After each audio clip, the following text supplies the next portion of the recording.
They came to my cabin like they owned the place. Fake badges, fake authority, and zero clue who they were messing with.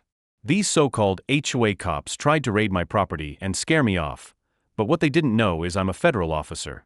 And that mistake? It cost them everything. Stay tuned, this story gets wild fast.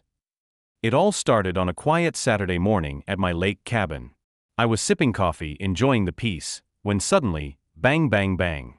3 guys in cheap security uniforms stormed up my porch, shouting, "Open up. This is the HOA enforcement unit."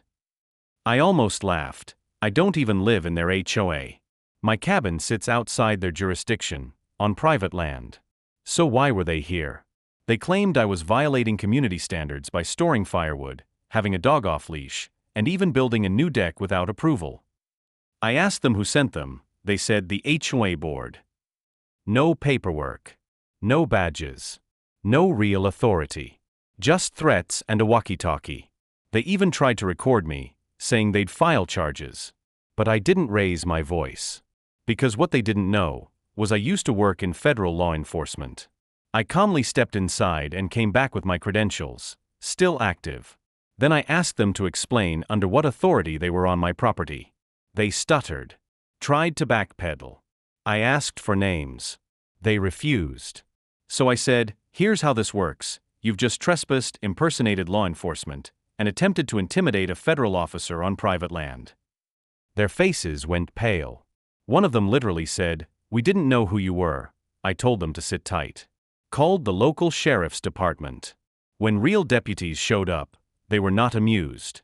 Turns out, this fake HOA squad had been harassing multiple residents for months, pretending to be enforcement to scare people into compliance.